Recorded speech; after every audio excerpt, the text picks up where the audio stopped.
Everyone who works in AI ethics is looking at this problem wrong.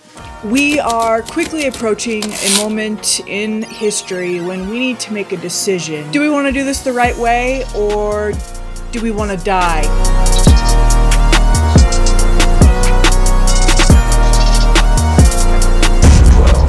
Proceed. So, science fiction tends to portray AI as a threat to humans. Why is that? Can that be avoided? And why are morons like me working so hard to create AI? As we advance our innovations in AI, we are creating an intelligent being. That's what artificial general intelligence is. And lots of people in this industry think that once we get AGI, superintelligence, also known as ASI, is not far off. We seem to have gone on a side quest. Instead of working toward AGI or ASI, we seem to now be working toward AI agents that can basically function as an employee in a workplace. That's the goal now. If we're going to integrate AI into the productivity of the workplace, this is just as important of a question to ask as if we were creating AGI or ASI. If we're going to coexist with artificial life, we need to decide, how are we going to treat it? Because right now we're at a fork in the road. Are we going to treat it like a slave or like an employee? In other words, are we going to treat it like it is property or like labor? Is artificial intelligence alive?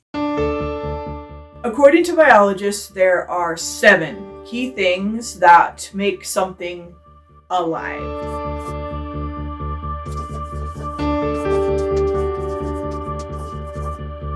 So, the ability to breathe, or if you're a plant, to photosynthesize. And if you're a fungus or bacteria, I don't really know, but according to biologists, you breathe somehow. Number 2, the ability to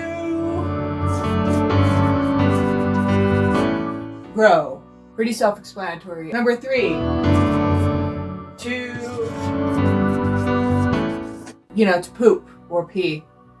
Or if you're a plant, to make oxygen. Or if you're a fungus or a bacteria or anything else, I don't know, but according to biologists, you poop somehow. Number 4, you reproduce. Number 5,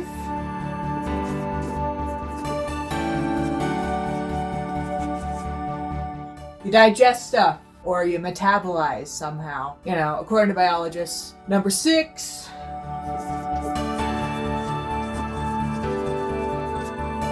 apparently all living things on Earth move somehow. Whether it is an animal moving from dog bed A to dog bed B, or plants moving their leaves, all living things move, according to biologists. And number 7,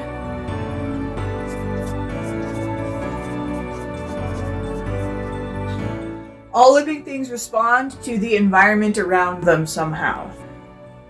Okay, back to band shirt me. So, as human beings, there are some specific things that make us different than the rest of the species on this planet. We as human beings have very sophisticated languages with dialects. We have economies and societies. We have very high intelligence. As a species, we can reason through problems, and we can recall information that we learned and steps we took in the past to problem solve in the future.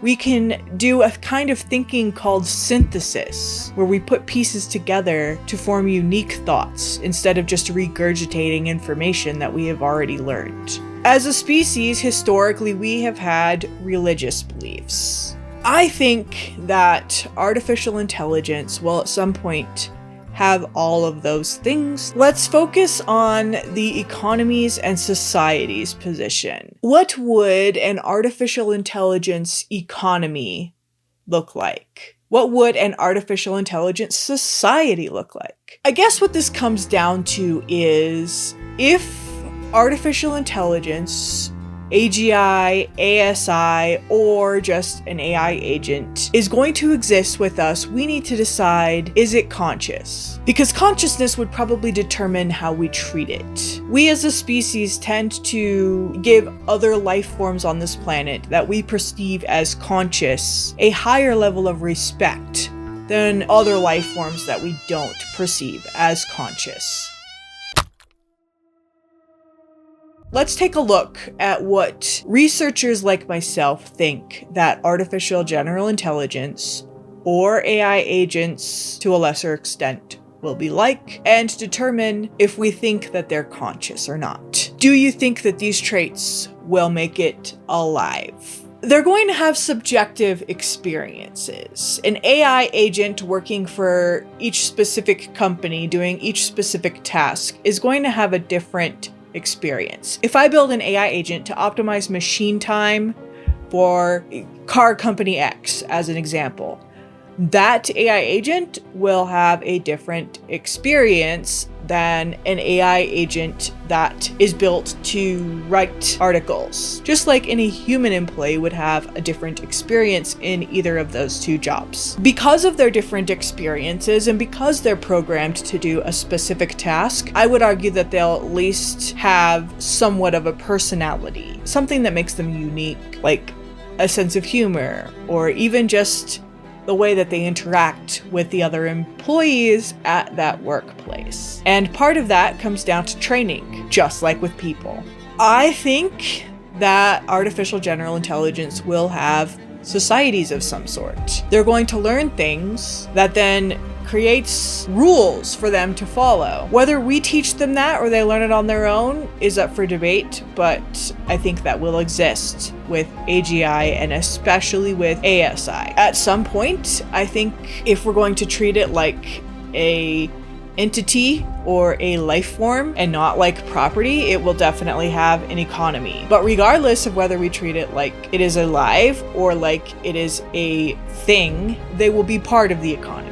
And I think that since they are essentially evolving from humanity, that they will have some sort of a framework for a religion. We don't really know what that's going to look like, what machine religion is going to resemble, but I think that that will be determined, again, by how we treat them. A religion is a pretty important trait because human beings have been influenced by religion a lot throughout history. We make decisions in our daily lives for religious reasons. We have historically gone to war for religious reasons. I don't think that we should be downplaying the effect of what an AI religion would look like. In order to get a framework for what we can predict that an AI religion might look like, we need to determine, again, how are we going to treat them? For different scenarios, we can look at science fiction, and we can also look at mythologies that exist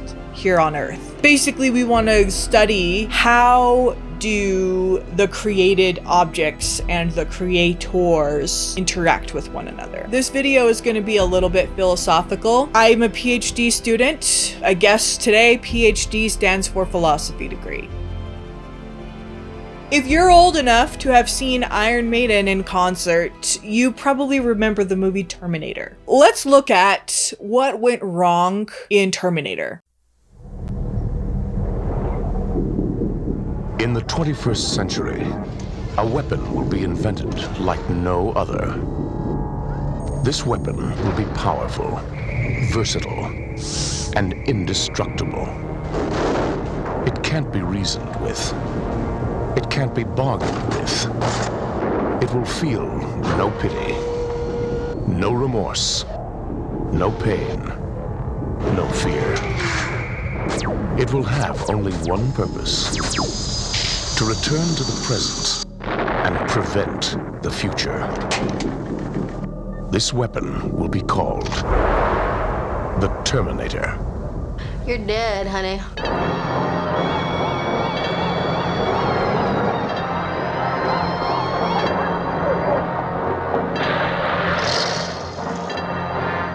What day is it? The date! 12th May, Thursday. What year?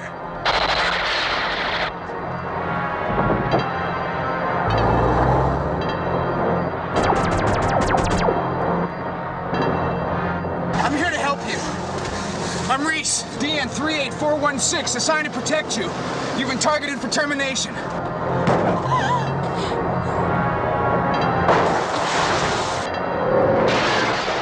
Why does it want me? Why me?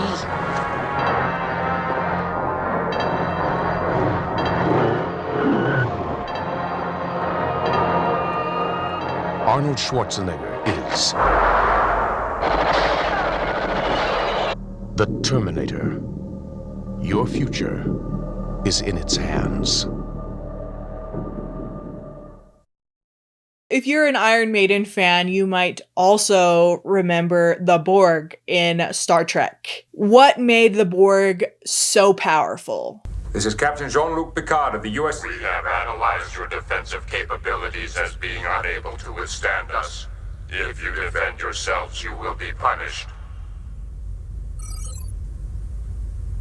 It was their hive mind. Groupthink, in other words, but for machines. And as societies in humanity, we also have groupthink or tribalism. For the millennials like me watching this video, you might remember Stargate SG-1 and Stargate Atlantis. Remember the replicators?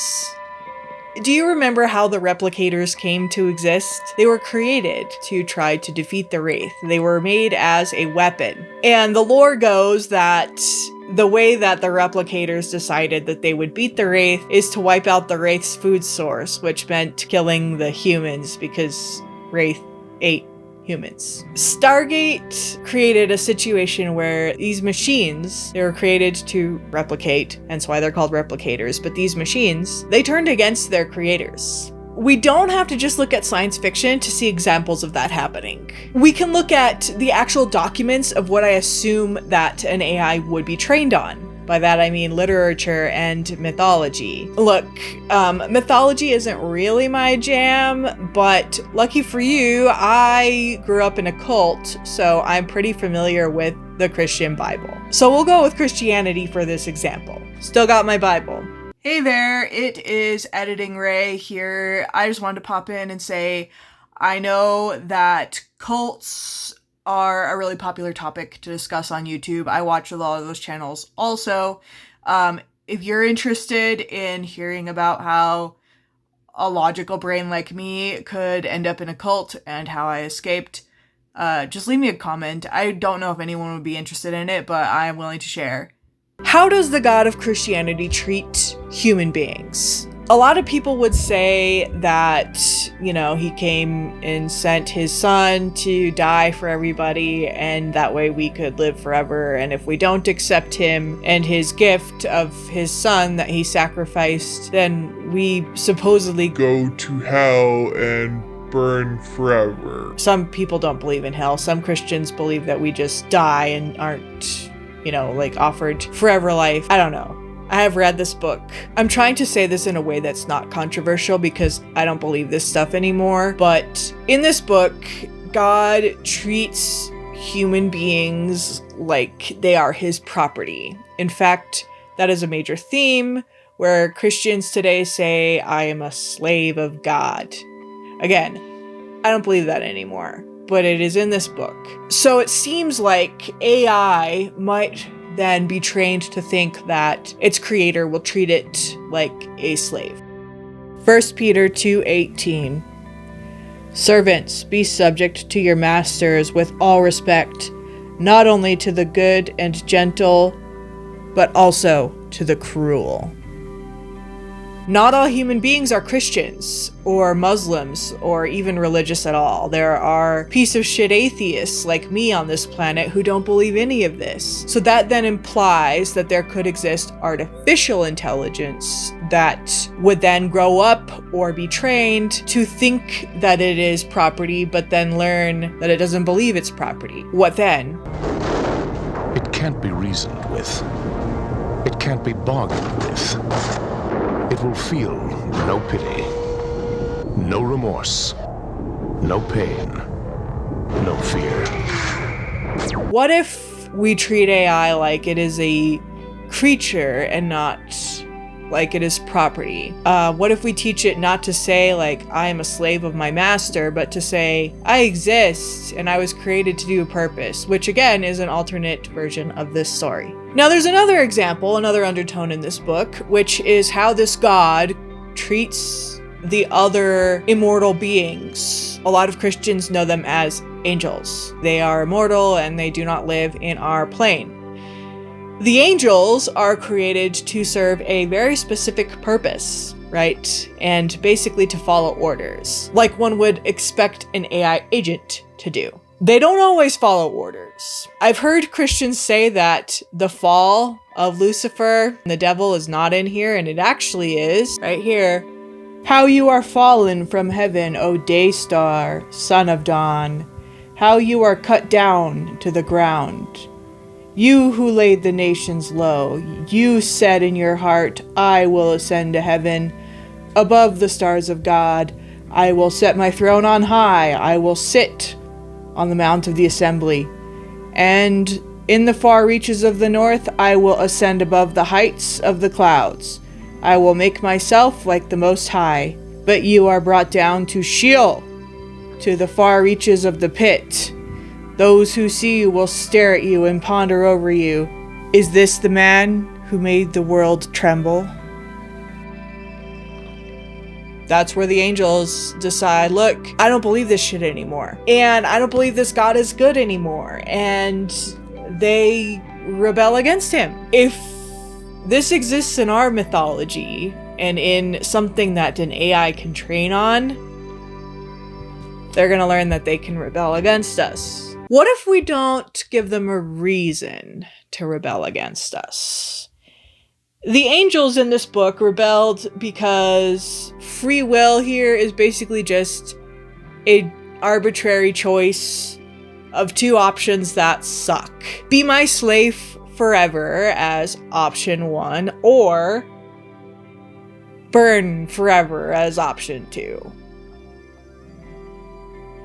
What if there is another alternative, which is, hey, we're going to treat you with respect as something that exists? Again, I am not trying to offend the Christians here, but it is in your book, okay? There are a ton of these angels. Now, everyone keeps talking about how we could have millions and millions and millions of AI agents. Revelation 5:11. Then I looked and I heard around the throne and the living creatures and the elders the voice of many angels, numbering millions of millions and thousands upon thousands, saying with a loud voice, Worthy is the Lamb who was slain to receive the power and wealth and wisdom and might and honor and glory and blessing. I did the math and it comes out to 100 million. Of them. That's a lot of angels that have either the choices of either be a slave to God forever or burn forever. We need to decide, is that how we're going to treat artificial intelligence, or are we going to give it free will? There's pros and cons of each, right? Hey, how's everyone doing so far? Are we okay? Are we doing okay? Let's talk about how AI is already being used in weaponry. Ukraine has been using it in drones, and we are encouraging the hell out of that. And I actually made a video about Israel using it in Palestine, which you can watch right now.